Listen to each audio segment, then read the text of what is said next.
Oi, gente, tudo bom com vocês? E hoje eu tô aqui para falar sobre os 4 livros que eu li da coleção Feminismos Plurais, da coordenação da Djamila Ribeiro. Vamos lá?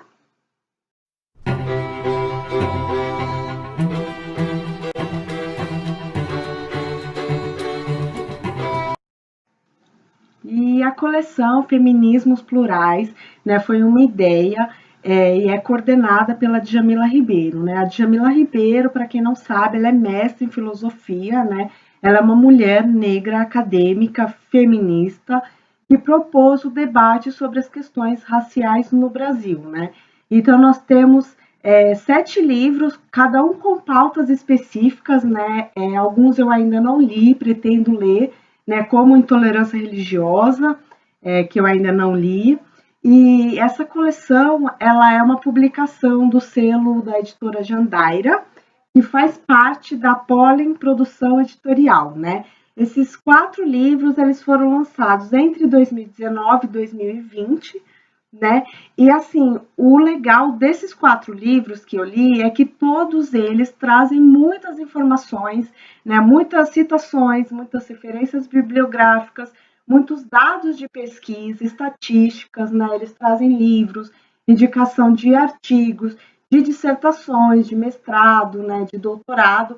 Então, ele tem bastante embasamento mesmo, tanto científico quanto o acadêmico, o que é muito importante para a gente debater nessa suposta democracia racial que foi construída no Brasil, mas que na prática ela não existe. Eu vou falar na ordem que eu li, tá?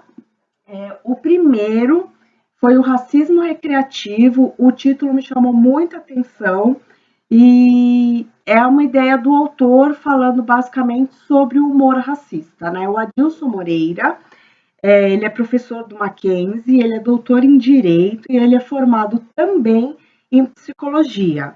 E aí, nas 224 páginas, o Adilson Moreira vai deixar muito claro para a gente o quanto o humor racista, né, ele alimenta estereótipos, estigmas, discriminações, o quanto ele retroalimenta a desigualdade racial e social, né, o famoso privilégio branco, né, que a gente precisa discutir, e ao mesmo tempo ele absolve as pessoas, né, que cometem esse humor racista, esses atos racistas mesmo, de serem punidos criminalmente e civilmente, né? Então ele dá muitos exemplos aqui e aí a gente vai relembrar aí dos humoristas que são contra o politicamente correto, né? Mas a que isso alimenta, né? Qual a estrutura social que usa o humor racista que durante muitas décadas estiveram presentes nas grandes mídias. Ele cita exemplos de programas televisivos, né, humorísticos, em que o negro, a mulher negra eram sempre retratados de forma muito preconceituosa para realmente alimentar essa inferioridade, né, racial de pessoas negras. E o quanto isso responde na sociedade na forma como as pessoas negras são tratadas, né? Então, basicamente, ele vai debater, ele vai criticar o é só uma piada, né? Como se o humor estivesse acima das leis de punição, das leis criminais, né? O racismo ele é crime, mas aí a gente vê no decorrer do livro, fica muito claro, né? Pela absolvição, né? Em casos o judiciário, né? O nosso sistema, os juízes, delegados, sempre dizendo que como é o humor e como ele teria a intenção de fazer as pessoas darem risadas, ele não pode ser considerado um ato discriminatório, um ato onde ele está constrangendo uma pessoa, humilhando uma pessoa, mas como é só uma piada, né? Ele não é responsabilizado pelos seus atos. Então, é um livro muito importante, eu gostei muito de ler, assim, não, eu não tenho um preferido, porque eu gostei muito dos 4, né, mas esse me chamou muita atenção, porque ele traz elementos muito factuais, assim, de coisas que eu nunca tinha pensado, né, então é importante a gente entender. O segundo livro que eu li foi o Empoderamento, da Joyce Bert. Ele é mais curtinho, ele tem 184 páginas, tá? A Joyce Bert, ela é uma arquiteta urbanista, né? E ela é assessora parlamentar. E basicamente eu gostei muito dessa leitura, porque eu acho que algumas palavras, né, sobre lutas mesmo de classe, lutas de questões raciais e de gênero, elas acabam tendo um esvaziamento, né? E a autora vai falar bastante sobre isso, né? Ela trata desde a origem da palavra, né, empoderamento, né, que significa empoderar, dar poder a, né? Então ela vai falar sobre a abordagem, ela fala sobre o Paulo Freire também, sobre a gente não ter aquela visão paternalista, né? E a gente precisa do diálogo, a gente precisa de ações concretas para que as pessoas se empoderem, né? Não a gente empoderar alguém, né? Mas a gente dar condições para que grupos sociais se empoderem. Eu achei muito legal as citações do Paulo Freire, né? E ela vai falar que o empoderamento ele começa no âmbito individual, né? Como realmente um conscientizar-se criticamente, mas que ele precisa se aliar à ação, né? Ao transformar na prática, ao agir na coletividade. Então, para mim, ficou muito óbvio, assim, quando a gente está falando de mulheres empoderadas, o quanto esse discurso na branquitude, ele é muito individual, né? É a autoaceitação, o autoempoderamento, a mulher amar a si mesma, a mulher se autoaceitar, o que é muito bom. Só que, assim, quando a gente está falando de empoderamento, você traz outras mulheres com você nesse discurso, né? Então, eu fiquei repensando muito nisso. Ela debate, inclusive, a nudez, né, como forma de empoderamento, né? Se seria ou não, né? E aí ela deixa isso em aberto para a gente realmente se questionar, né? Porque é importante a gente entender que, por exemplo, né, eu, uma mulher branca, magra, seria muito fácil falar de empoderamento, né? Só que quando mulheres de diferentes grupos, de diferentes realidades, estão me olhando, eu realmente estou dando ferramentas para essas mulheres, para esses grupos sociais se empoderarem, eu realmente estou mudando a estrutura social, né? Então é basicamente isso que a gente vai falar, né? O conscientizar-se individual, mas o agir na prática, né? E aí entrar em lutas por direitos em causas sociais mesmo para agir na prática. Eu achei muito legal, né? E eu acho que ela fala desde o esvaziamento da palavra, né? Do pensar, do agir, do resistir e de como isso é possível. E aí ela dá exemplos, por exemplo, na estética, nas finanças, na afetividade, né, da mulher negra, no serviço social, no direito, na saúde pública, a gente repensar esses espaços contra a opressão. Então, vale a pena ler, tá? Empoderamento. E aí, o terceiro livro talvez seja o maior, né, do Silvio Almeida, tem 264 páginas, tá? O Silvio, ele é advogado, ele é filósofo, ele é professor, ele é pós-doutor em Direito, né? Ele tem um canal no YouTube que eu sigo, para quem quiser, também fica a dica, né? Ele é uma pessoa muito sagaz, muito inteligente, a gente consegue aprender bastante com ele. Daí ele vai falar basicamente da concepção de raça, né, essa ideia no Brasil, como ela funciona, né, como raça está atrelado à classe social, né, que eu posso até falar um pouquinho mais para frente. Ele vai falar da biologia e da questão étnico-cultural. Por quê?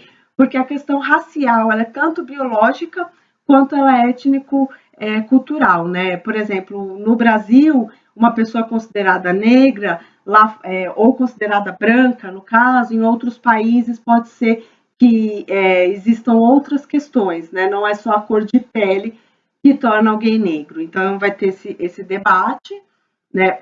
Vai falar um pouco da história do colonialismo, né? Como que as classes raciais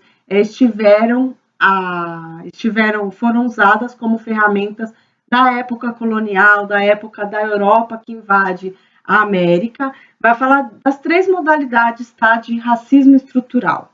Desculpa, de racismo, né? O racismo individual, o racismo institucional e o racismo estrutural, que seria o maior, né? Assim, o que abrange todas mesmo, né? O racismo individual é mais aquela ofensa, é mais aquela que parte do indivíduo, né? Da pessoalidade. A institucional é como as instituições funcionam, né, para realmente privilegiar a classe branca, né, e a estrutural, né, que é como toda a sociedade opera oprimindo mesmo as raças não brancas. E aí ele vai falar sobre a ideologia, ele vai falar sobre racismo e política, sobre racismo e direito, sobre racismo e economia, sobre sistemas políticos, né? Ele fala bastante do capitalismo e o racismo não conseguiria deixar de existir no mundo capitalista, onde o lucro é o que importa, né? E aí eu posso até dar um exemplo, né? Por exemplo, a Black Friday, né? Que é um termo que é racista, mas que as empresas, e esse exemplo eu estou dando por minha conta, tá? Não foi o Silvio que disse, mas o quanto as empresas não conseguem se dissocializar desse termo Black Friday, mesmo sabendo que ele é racista. Por quê? Porque as empresas estão preocupadas com o consumo, com a oferta, com o lucro. Então, quando você coloca lá uma hashtag Black Friday, mesmo ela sendo racista, você está chamando as pessoas para consumirem, né? Então, o Estado mesmo capitalista, o lucro vem acima de tudo, inclusive sobre pautas que seriam importantes ou sobre questões sociais. E aí vai falar também que a ideia do racismo estrutural, que é muito usada quando existem casos individuais de racismo, né? Então, a pessoa tem um comentário racista, a pessoa faz uma piada racista, a pessoa tem uma atitude racista, a pessoa usa uma expressão racista, muitas pessoas absolvem esse indivíduo dizendo, mas o racismo é estrutural, o racismo está presente em toda a sociedade. De fato, ele está presente em toda a sociedade, mas ele não pode ser desculpa para continuar existindo e nem podemos pensar, nos conformar de que ele seja irremediável, né, de que não é possível uma mudança. Então, achei muito legal, já no final, né, essa parte. Ele vai falar sobre a modernidade, sobre essa racionalidade iluminista europeia como sinônimo da única modernidade possível, né, que foi usada desde as épocas coloniais e desde a época da escravização da população negra, né, como se fosse um favor, né, a religião aí também, né, é muito forte, muito presente, e endossando esse discurso de que os países africanos, a população africana que foi escravizada, que estaria sendo feito um favor para torná-los modernos e menos selvagens. Então a gente vai ter aí um repensar, né, o que é modernidade para você. E aí vale também para as comunidades indígenas, né, que têm os seus costumes, que têm as suas práticas, o tempo todo precisando ser defendidas, né, contra essa suposta modernidade europeia. Então, é um livro bastante interessante, vale muito a pena ler, tá? Racismo estrutural. E aí, o último que eu li, que é mais curtinho, foi O Encarceramento em Massa, da Juliana Borges, tá? Ele tem 144 páginas, tá? A Juliana, ela é uma colunista de comunicação, né? Ela trabalha em alguns veículos, Mídia Ninja, por exemplo, Carta Capital. Ela é pesquisadora de antropologia, ela é formada em letras, tá? E ela já trabalhou em secretarias municipais. E aí a Juliana, né, muito sagazmente, eu acho que esse livro ele é preciso ser lido com a mente bastante aberta. Ela já fala isso no início, né? Vai retratar basicamente sobre as mulheres negras encarceradas, né? Mas vai falar sobre a população negra, os homens também, como um todo, né? E aí vai falar um pouco sobre amor invisível, né? Que é o negar-se racista, né? Então a pessoa ela não pode assumir que ela é racista, mas a partir do momento que esse homem negro, que essa mulher negra é vista como criminoso, tudo bem rechaçar essa pessoa, o preconceito a criminosos ou a ideia do que é um criminoso, ele é aceito na sociedade. Ela vai falar quais as motivações para a existência de prisões, né? Vai falar qual o papel do combate às drogas nos dias de hoje, o saber como poder, né? Então, as pessoas que muitas vezes não têm conhecimento dos seus direitos, né? A importância da educação e do conhecer mesmo como forma de ascensão social, como forma de preservar seus direitos, de saber, né, quais são seus direitos. Ela vai falar sobre a posição de propriedade e posse em relação a direitos e cidadanias, né, o quanto o capitalismo ele age em favor da propriedade privada e não do indivíduo, né? E aí ela traz muitos dados que eu achei interessante trazer para vocês, né? Nos Estados Unidos, como a porcentagem de pessoas negras sempre foi muito menor do que no Brasil, ela indaga que lá houve realmente, né, a segregação racial, onde as pessoas negras não podiam estar em locais, né, existiam locais próprios para a população negra, para a população branca. Então, na África do Sul e nos Estados Unidos houve, né, uma segregação de fato. Aqui no Brasil isso nunca existiu, e aí a gente repensar o porquê isso nunca existiu, porque aqui no Brasil a realidade é que a maioria da população é negra. Então eu fiquei pensando sobre isso, né? Se fosse igual aos Estados Unidos, se a população fosse em menor porcentagem, provavelmente teria existido uma segregação, sim, né? O Brasil foi o último país a abolir a escravatura, com muita pressão da Europa, inclusive. Ela vai falar que os negros são 76% entre os mais pobres do país. Então, não tem como a gente dissocializar raça, né, e classe social. 62% das mulheres encarceradas no Brasil atual são por tráfico de drogas. E um dado muito importante é a maioria das prisões por tráfico de drogas são de até 0,6 gramas, né, de drogas. Então, o que isso significa na prática? Existe mesmo um combate, ela vai falar muito sobre isso, assim, esse encarceramento em massa, né? A população carcerária do Brasil é a terceira maior do mundo, então a gente vê que não está resolvendo prender simplesmente. 40% da população carcerária está em cárcere provisório, ou seja, ainda não foi julgado pelo crime, pelo suposto crime, né? Vai falar também sobre raça, classe social, dinheiro, formação acadêmica, o quanto isso influencia, né? O quanto delegados, promotores, juízes políticos sendo brancos, o quanto isso influencia. Então, a ideia da representatividade, a ideia de ocupar esses espaços é muito fundamental.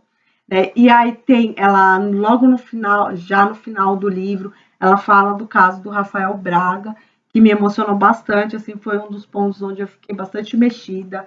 Então, é uma leitura que vale bastante a pena, tá?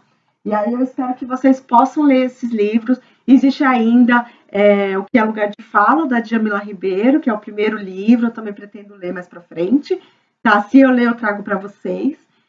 Mas é isso, são esses 4 livros, 4 indicações de leitura sobre questões sociais, né?